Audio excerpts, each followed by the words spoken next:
मसाजोगचे सरपंच संतोष देशमुख यांचं काल अज्ञाताने अपहरण केलं होतं। त्यानंतर त्यांचा जो मृतदेह आहे तो शेजारीच एका गावाच्या शेजारी आढळला। त्यामुळे एकच खळबळ उडालेली आहे। तब्बल 16 तास होत आहेत, मात्र अद्यापही पोलिसांकडून कसलीही कारवाई झाली नाही। त्यामुळे मसाजोगचे जे ग्रामस्थ आहेत ते आक्रमक झाल्याचे आपल्याला पाहायला मिळतात। त्यामुळे लातूर आणि बीड हा जो महामार्ग आहे तो सकाळी 9 वाजल्यापासून अडवून धरलेला आहे। त्यामुळे तब्बल 75 किलोमीटरचा जो परिसर आहे त्यातील वाहतूक सेवा जी आहे ती ठप्प झालेली आहे, विस्कळीत झालेली आहे। संतोष देशमुख हे सामाजिक कार्यकर्ते होते, या परिसरात त्यांचं चांगलं नाव होतं।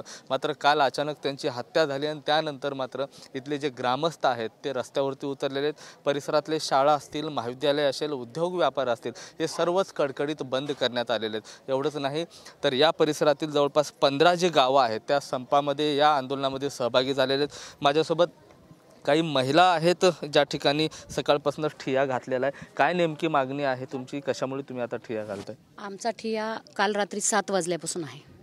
तर आम्ही रात्री 1:30 वाजेपर्यंत इथंच रोडवर होतो। रात्री पोलीस प्रशासनाने आम्हाला विनंती केली आणि आमच्याकडून वेळ मागून घेतला। त्यांनी सकाळी 9 पर्यंतचा वेळ मागून घेतला। 9च्या नंतर आम्ही 5 मिनिटसुद्धा जाऊ देणार नाहीत, आम्ही बसणार आहेत, हा आम्ही रात्री शब्द दिलेला होता तो आम्ही पाळला।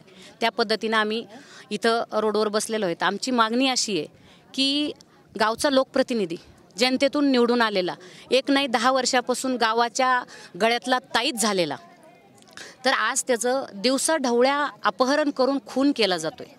तर हे का होतंय? याच्या अगोदर 2 दिवसांनी 2 आरोपी त्यांनी पोलीस स्टेशनला केसच्या नेऊन अटक केलेले होते आणि त्यांना तात्काळ 2 तासामध्ये सोडलेलं होतं। तर पोलीस प्रशासनावर माझं पहिलं प्रश्नचिन्ह आहे की त्यांचा वरदहस्त ह्या आरोपींवर आहे।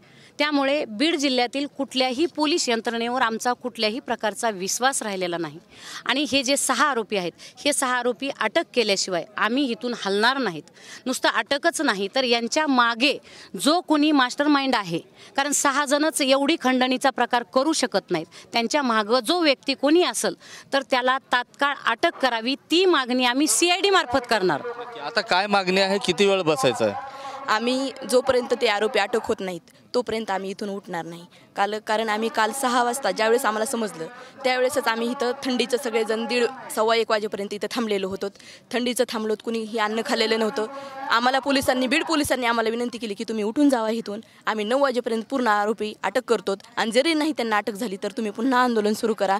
9 वाजता काही कुणी आरोपी अटक झाला नाही, पुन्हा गावातले लोक आक्रोश करायला लागले। त्यांच्या घरची जर तुम्ही अवस्था बघता तर तुम्ही न पाहण्यासारखी, ज्यावेळेस आपल्या घरातला व्यक्ती जातो त्यावेळेस ज्याच्यावर वेळ येते त्याला कळतं। आणि आता पुढचं पाऊल काय राहणार आहे, किती वेळ बसायचं ठरलं?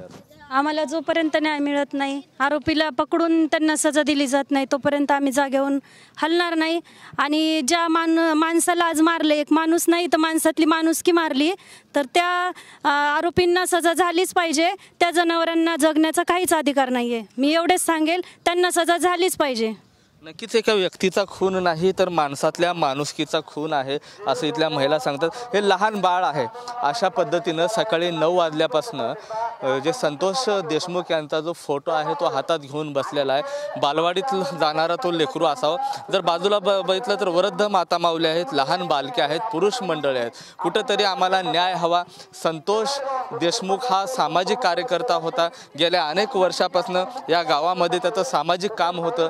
गोरगरिबांसाठी, ऊसतोड मजुरांसाठी त्याचं जे काम होतं, त्यामुळे आता कुठंतरी आरोपीला तात्काळ अटक करावी आणि या आरोपीला फाशीची शिक्षा द्यावी अशी मागणी सध्या तरी जोर धरते। मात्र सकाळी 9 वाजल्यापासून हा रस्ता रोको सुरू असला तरी प्रशासनानं अद्याप यावर तोडगा काढलेला नाही। कॅमेरा पर्सन हर्षल निकमसह मी महेंद्र कुमार मुधोळकर, TV9 मराठी, मसाजोग, बीड।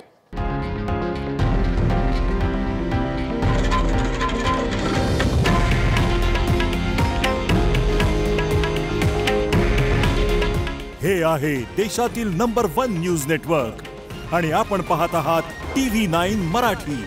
काळजी तुमची, हित महाराष्ट्राचं।